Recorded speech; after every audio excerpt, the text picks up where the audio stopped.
di Malaysia pada hari ini bahasa Melayu masih lagi tidak digunakan dalam segala urusan rasmi. Kita bangga apabila mesyuarat dikendalikan dalam bahasa Inggeris. Ya, kita bangga.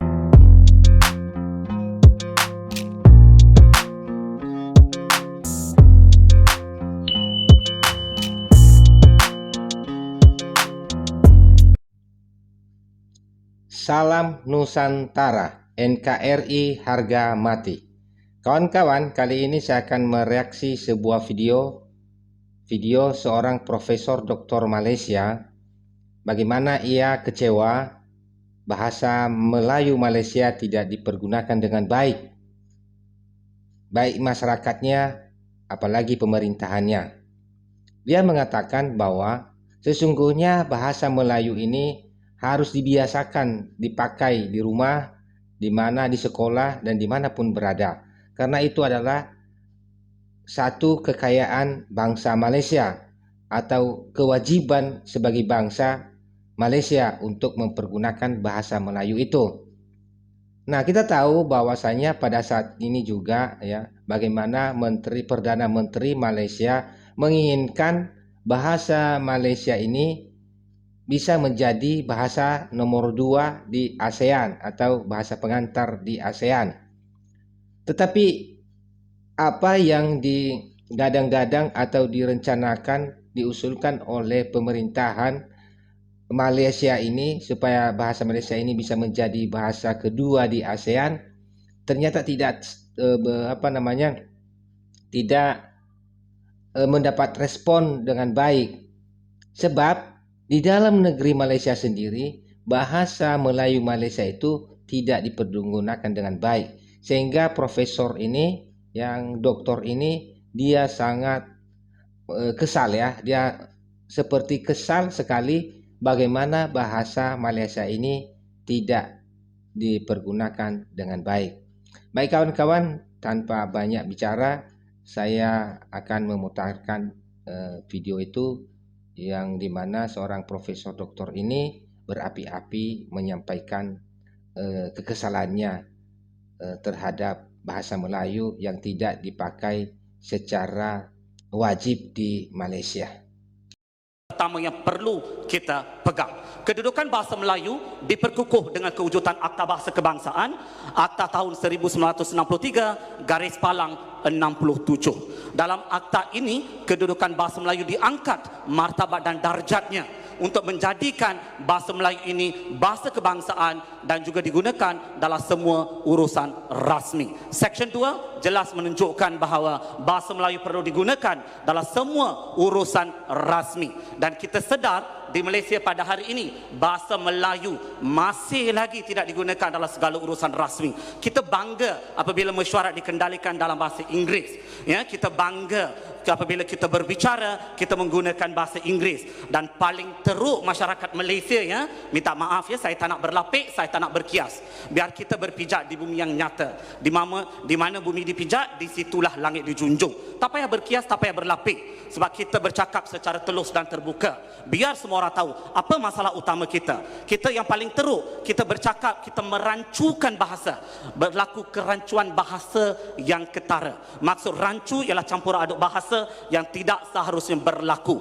Yang paling teruk, perkataan bahasa Inggeris ya, menerima imbuhan bahasa Melayu. Ya, kita cuba linkkan, kita cuba konekkan dari mana datangnya ilmu bahasa ini. Inilah pendusta-pendusta bahasa. Inilah penderhaka-penderhaka bahasa yang kita telah lahirkan dalam sistem pendidikan kebangsaan kita selama 60 tahun kemerdekaan. Mana erti kemerdekaan? Ini satu bentuk penjajahan dalam bentuk pemikiran yang akan merosakkan anak bangsa dan warisan negara. Sebab kita telah melalui satu proses yang cukup baik, proses yang mendidik kita supaya memartabatkan dan mendaulatkan bahasa Melayu. Namun kita bayangkan anak-anak bangsa yang lahir pada masa ini, mereka tidak langsung boleh berbahasa Melayu dengan baik. Kita yang rasa mereka ini baik sebenarnya. Saya merupakan pemeriksa ujian bertulis bahasa Melayu bagi Fakulti Undang-Undang setiap tahun.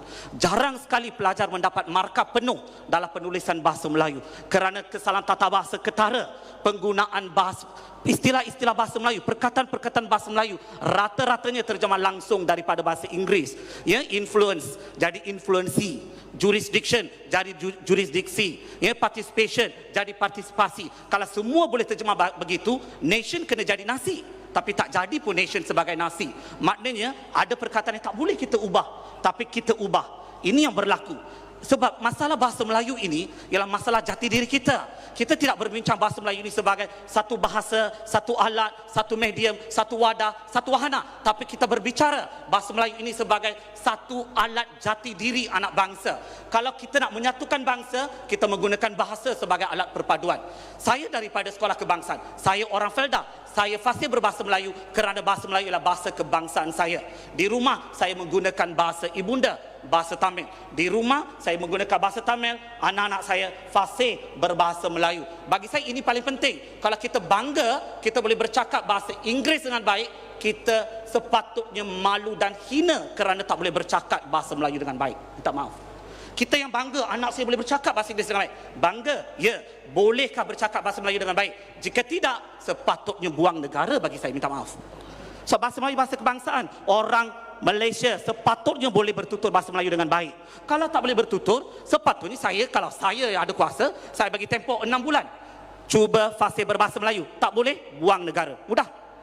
Kita nak orang yang ada jati diri kebangsaan supaya negara ini dibangunkannya. Kita bangunkan negara ini dengan asas kebangsaan, ada jati dirinya. Salah satu aspek yang paling penting dalam jati diri ialah bahasa kebangsaan. Kembali kepada persoalan yang dibangkitkan tentang bahasa Melayu sebagai bahasa ilmu dalam bidang perundangan. Sebenarnya isu ini tidak timbul dalam konteks undang-undang, ya. Kita kena ingat Seksyen 8 Akta Bahasa Kebangsaan, saya petik seksyen ini dengan jelas memperuntukkan bahawa segala prosedur di mahkamah hendaklah dijalankan dalam bahasa kebangsaan. Memang perkataan bahasa Melayu tidak digunakan, tapi kita baca bersama dengan perkara 152 jelas menyatakan bahawa bahasa Melayu ialah bahasa kebangsaan. Sekaligus, ya, kita tahu bahawa segala prosedur mahkamah mestilah menggunakan bahasa Melayu.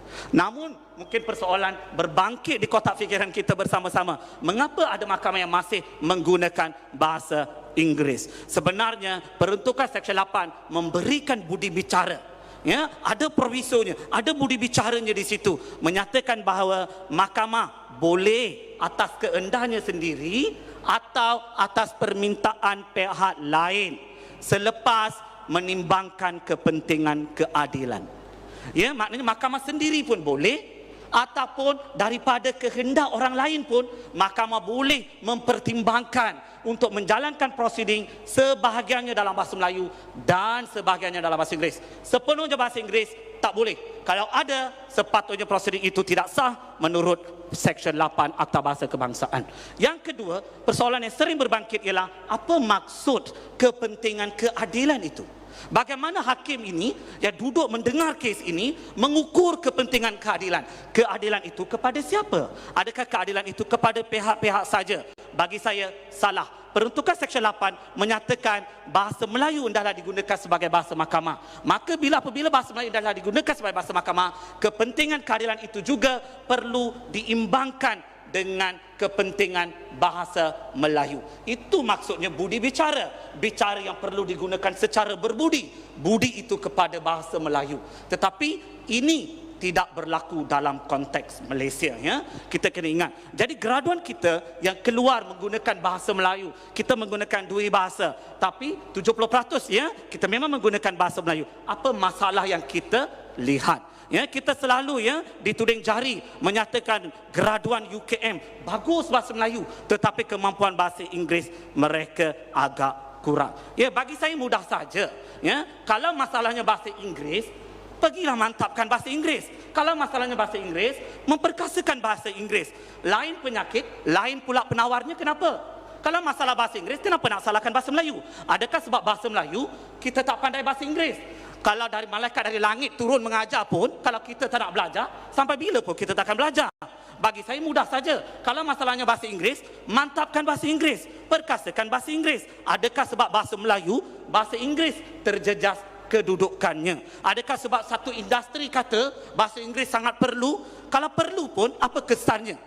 Ya, pada akhir kerjaya mereka, apa kesannya? Oh, melahirkan graduan yang mampu berbahasa Inggeris, yang berdaya saing ya dalam pasaran global. Akhirnya jati diri tak ada. Kita yang bangga sebut pemuda harapan bangsa, pemudi tiang negara. Apakah tujuannya pemuda dan pemudi ini kalau tak ada jati diri bangsa? Kalau tak ada ya jati diri ataupun mereka tidak menjiwai, menghayati bahasa Melayu sebagai bahasa kebangsaan kita. Kalau semua menggunakan bahasa masing-masing, menggunakan bahasa Inggeris, apa kesannya kepada perpaduan negara? Kenapa kita ada Jabatan Perpaduan? Kenapa kita ada bahasa pengantar? Akta Pendidikan 1996 dengan jelas menyatakan bahawa dalam Seksyen 17, semua sistem pendidikan kebangsaan hendaklah menggunakan bahasa Melayu. Apa maksud sistem pendidikan kebangsaan? Ada 5 jenis sekolah yang tergolong dalam sistem pendidikan kebangsaan. Pertama, pendidikan prasekolah. Kedua, pendidikan rendah. Ketiga, pendidikan menengah. Keempat, pendidikan lepas menengah. Dan kelima, pendidikan tinggi, termasuklah universiti awam. Maka semua sistem pendidikan ini hendaklah menggunakan bahasa Melayu. Begitu juga dengan institusi pendidikan tinggi swasta. Ada Akta Institusi Pendidikan Tinggi Swasta 1996. Dalam Seksyen 41 memperuntukkan bahawa IPTS juga hendaklah menggunakan bahasa Melayu sebagai bahasa pengantar. Namun kedua-dua undang-undang ini memberikan budi bicara kepada menteri. Ya, ada peruntukan menyatakan kecuali dengan kebenaran menteri. Persoalannya, apakah kriteria yang diambil kira oleh menteri dalam memberikan pengecualian kepada universiti atau pendidikan tinggi ini untuk menjalankan pengajian dalam bahasa Inggeris? Kita lihat ada beberapa universiti awam yang menggunakan bahasa Inggeris sepenuhnya. Di mana punca kuasa untuk menggunakan bahasa Inggeris sepenuhnya? Jika menteri memberikan kebenaran, apakah kriteria yang telah diambil kira? Adakah kriterianya semata-mata atas landasan politik ataupun atas landasan-landasan lain yang tidak pernah diketahui oleh masyarakat umum? Sedangkan undang-undang ini untuk masyarakat, maka kriteria yang diambil kira perlulah didedahkan kepada masyarakat secara keseluruhan, kerana kita ada hak untuk mengetahui mengapakah universiti awam ini menggunakan bahasa selain bahasa Melayu sebagai bahasa pengantar. Ya, ini penting untuk kita berbicara dan kita ambil tahu. Selain aspek-aspek ini, kita kena lihat aspek lain yang sangat penting juga ialah dalam konteks bahasa Melayu. Masalah yang saya nampak, cabaran dengan tuntutan globalisasi ini satu saja. Saya tak nampak cabaran sebagai bahasa Inggeris, cabaran sebagai industri global. Saya tak nampak. Globalisasi bukanlah satu isu baru. Globalisasi telah pun timbul sejak kita merdeka pun. Jadi kenapa baru globalisasi ini menjadi isu? Isu yang kita kata IR4 dan sebagainya. Isu ini telah pun timbul lama. Cuma sekarang dijenamakan semula, diperkemas semula, dicantikkan semula dengan nama-nama baru, hanya untuk memberikan suatu konsep yang dah di mata masyarakat. Bagi saya semua konsep ini telah lama ada. Satu saja cabaran kita, cabaran jati diri. Masalah kita cabaran jati diri je. Martabat darjat daulat bahasa hanya boleh ditentukan oleh penuturnya sendiri. Darjat bahasa Melayu hanya boleh diangkat oleh penutur bangsanya sendiri. Kalau kita sendiri tak bangga bercakap bahasa Melayu, kalau kita sendiri tak mampu bercakap bahasa Melayu dengan baik, kalau kita sendiri mengelaskan bahasa Melayu sebagai bahasa kelas kedua, bahasa Melayu tidak akan ke mana pun sampai bila-bila. Bagi saya itu yang paling penting. Ada pelan, ada undang-undang. Apa tujuan kalau tak ada penguatkuasaan? Orang yang sentiasa kata kita kena perkasa bahasa Inggeris, perkasalah bahasa Inggeris. Memartabatkan bahasa Melayu bukanlah bermakna kita pinggirkan bahasa Inggeris. Martabatkan bahasa Melayu maknanya kita berikan juga tumpuan kepada pemerkasaan bahasa Inggeris. Namun pemerkasaan bahasa Inggeris tidak boleh sama sekali menjejaskan kedudukan bahasa Melayu sebagai bahasa ilmu atau bahasa Melayu sebagai bahasa kebangsaan. Masalah kita ialah kita ambil jalan pintas. Kita sendiri tak mampu nak bercakap bahasa Melayu, jadi kita buat satu dasar, kononnya kita nak menaikkan penarafan, kita nak memastikan penerbitan kita bertaraf dunia, bertaraf antarabangsa. Akhirnya apa kita dapat? Akhirnya Ramalingam terkenal di seluruh dunia sebagai pensyarah bahasa Melayu, sebagai pensyarah undang-undang dalam bidang undang-undang keterangan, terkenal di seluruh dunia. Tapi masyarakat Malaysia, siapa Rama pun orang tak kenal. Hidup segan mati tak mahu melukut di tepi gantang. Apa tujuannya saya sebagai rakyat Malaysia kalau ilmu saya tak sampai pun kepada masyarakat saya? Orang antarabangsa panggil saya bagi anugerah, bagi itu, bagi ini. Akhirnya mati saya ditanam juga dekat bumi Malaysia, bukan ditanam dekat Eropah ke dekat negara lain. Ini masalah kita. Kita boleh kejar, tapi pastikan kita berpijak di dunia nyata.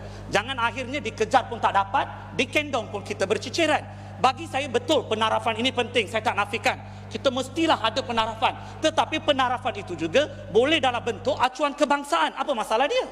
Acuan kebangsaan itu masih boleh dikekalkan, ya. Tera kebangsaan itu kena ada. Kita kekalkan dan kita jadikan universiti ini bertaraf antarabangsa. Boleh, sebenarnya tak ada masalah. Kita juga menerbit dalam bahasa Inggeris. Tapi penerbitan bahasa Inggeris kita tidak pernah menjejaskan penulisan atau penyelidikan kita dalam bahasa Melayu. Itu yang kita nak. Suntikkan jati diri ini. Kita kena semaikan semua perkara ini. Sebab sama ada anda sedar ataupun tidak, ya, tuan-tuan dan puan-puan yang saya hormati, anak-anak bangsa sekarang memang tak ada jati diri. Dua perkara yang mereka tak ada perasaan. Satu, sebagai warga Malaysia, mereka tak rasa bangga pun. Cubalah tanya mereka. Mereka lah orang pertama yang akan kutuk Malaysia. Memang ada anak muda yang ada jati diri. Berapa peratuskah mereka? Itu sangat penting. Menyanyikan lagu negaraku pun berdiri tegak tak boleh. Ya, ada yang masuk universiti kita minta nyanyi lagu negaraku pun ada yang tak menghafal sampai ke hari ini. Dah masuk universiti pun tak boleh menghafal lagu negaraku. Ini konsep jati diri ini. Ya, semangat tentang semangat jati diri bangganya, ya, sebagai rakyat Malaysia itu tak ada. Kedua, tentang bahasa kebangsaan lagi tak ada. Cubalah beri pilihan kepada pelajar undang-undang ke pelajar dalam bidang sains kejuruteraan. Anda nak pilih bahasa mana untuk bentang? Anda nak bercakap dalam bahasa mana untuk bentang? Rata-ratanya memilih bahasa Inggeris sebagai medium komunikasi mereka. Ini menunjukkan bahawa mereka ini sebenarnya lebih selesa untuk bercakap dalam bahasa Inggeris. Ini masalah satu, kita tidak menyediakan mereka untuk menggunakan bahasa Melayu dengan baik. Ini masalah berakat umbi pada keluarga kita. Melentur buluh biarlah dari rebungnya, ya. Jadi kita kena melentur buluh tu biar dari rebung.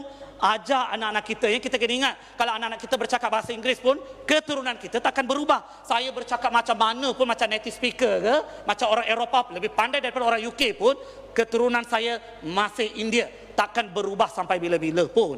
Jadi berpijaklah di dunia nyata macam saya kata, ya. Tak payah. Sampai ke hari ini, hidup bahasa Melayu ini, umpama gantung tidak bertali, tarik pun tak sampai ke langit, lepas pun tak sampai ke bumi, terkapai-kapai di awang-awangan. Kononnya nak martabatkan, tapi tak juga martabatkan. Tapi macam nak menghapuskan, perkara 152 masih ada. Jadi apa sebenarnya kita nak buat? Tolak ke sana, tolak ke sini, akhirnya gantung tidak bertali lah.